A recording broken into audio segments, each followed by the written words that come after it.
નમસ્કાર દોસ્તો, શાંતિશ્રમ ન્યૂઝમાં આપનું સ્વાગત છે। પાલનપુર તાલુકાના કેશણ ગામમાં સરકારી જમીન પર આજુબાજુના ખેડૂતો ખેતી સહિત અન્ય દબાણો કર્યા હતા, જેને લઈ પાલનપુર મામલતદાર કચેરી દ્વારા જુદા જુદા 10 મિલકત ધારકોના દબાણો ખુલ્લા કરાયા હતા। સરકારી જમીનમાં દબાણ આચરી ગાયો ભેંસો બાંધવા તબેલો બનાવી દેવાયો હતો।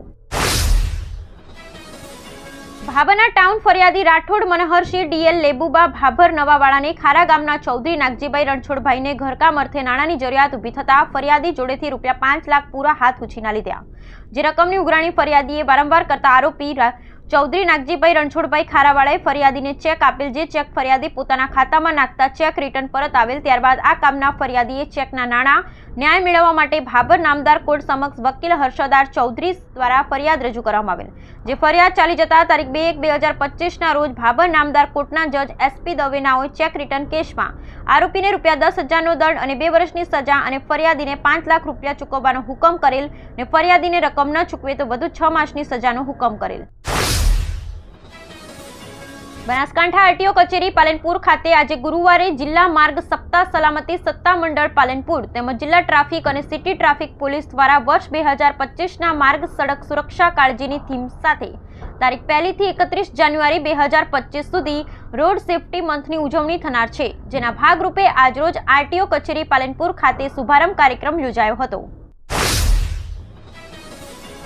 પાલનપુર અમદાવાદ હાઈવે પર બસ અને ટ્રક વચ્ચે અકસ્માત સર્જાયો હોવાની ઘટના સામે આવી છે। રાત્રિના સમયે કાણોદર નજીક બસ અને ટ્રક વચ્ચે અકસ્માતમાં બસ ચાલકનું મોત નીપજ્યું હતું, જ્યારે એક શખ્સને ઈજા પહોંચી હતી। આ બનાવને પગલે પાલનપુર તાલુકા પોલીસ ઘટના સ્થળે પહોંચી આગળની તપાસ હાથ ધરી છે।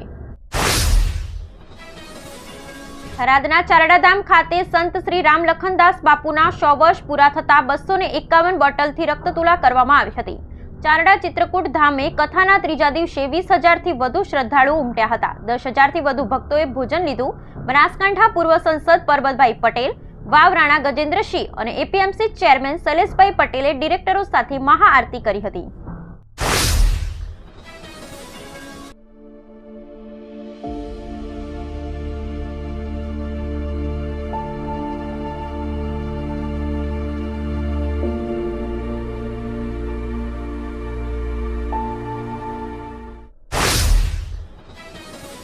થરાદ ગંજ બજાર માર્કેટયાર્ડ ગેટ નંબર 2ની સામેના વેપારીઓ માર્કેટયાર્ડની સામેના ભાગમાં અવર જવર કરવા માટે રસ્તાની માંગણી બાબતે નાયબ કલેક્ટર કચેરીએ રજૂઆત કરી હતી।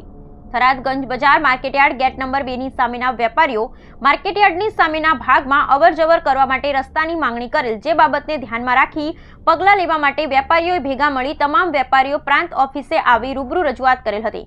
થરાદ ખાતે નવીન બનતા ફોરલેન હાઈવેના કારણે વેપારીઓને અવરજવર કરવા માટે રસ્તો ન હોવાથી ભારે હાલાકી ભોગવવી પડી રહી છે, જેને લઈ લેખિત રજૂઆત કરી હતી।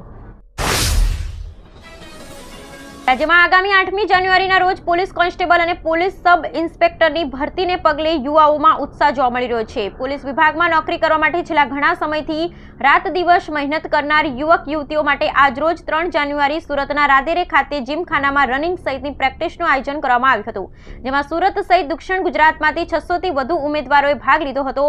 નિર્ધારિત સમયમાં રનિંગ પૂરું કરવા સહિત શારીરિક કસોટીમાં સફળ થવા માટે યુવા ઉપનિષદ ફાઉન્ડેશન દ્વારા પ્રતિસ્પર્ધીઓને જરૂરી માર્ગદર્શન પણ પૂરું પાડવામાં આવ્યું હતું। અમરેલીમાં લેટર કાંડમાં યુવતીનું પોલીસ દ્વારા સરઘસ કઢાયું હતું, જેને લઈ પાટીદાર સમાજના યુવાનો દ્વારા ગુરુવારના રોજ સરથાણાના ફાર્મમાં પાટીદાર સ્ત્રી અસ્મિતાની લડાઈ સ્લોગન અંતર્ગત મીટિંગનું આયોજન કરવામાં આવ્યું હતું। સાંજે 7:30 વાગે મીટિંગની જાહેરાત કરી હતી અને 1.5 કલાક પછી 9 વાગે ફાર્મમાં 500થી વધારે લોકો ઉમટી પડ્યા હતા। મીટિંગ માટે ભાજપના અલ્પેશ કથિરિયાએ ફાર્મ પર પહોંચે તે પહેલા જ ફાર્મ માલિક પર સરકારનું દબાણ આવતા માલિકે એકત્રિત થયેલા લોકોને ફાર્મ બહાર કાઢ્યા હતા અને ફાર્મ બહાર 5 મિનિટ મીટિંગ કરાઈ હતી। હવે શુક્રવારે રણનીતિ ઘડવાની જાહેરાત કરાઈ છે।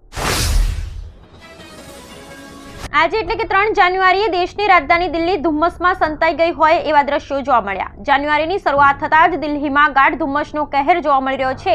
આજે 3 જાન્યુઆરીએ સિઝનનું સૌથી વધુ ધુમ્મસ જોવા મળ્યું। પરિસ્થિતિ એવી છે કે રસ્તો પણ નથી દેખાઈ રહ્યા અને સામેથી આવતા વાહનોને જોવું પણ મુશ્કેલ બની રહ્યું છે। હવામાન વિભાગના ડાયરેક્ટર AK દાસે ગુરુવારે આપેલી આગાહીમાં જણાવ્યું છે કે ગુજરાતમાં 7 દિવસ હવામાન શુષ્ક રહેવાનું અનુમાન છે। લઘુત્તમ તાપમાનમાં મોટો ફેરફાર થવાની આગાહી નથી. હાલ ગુજરાતમાં ઉત્તર પૂર્વથી પવનો ફૂંકાઈ રહ્યા છે.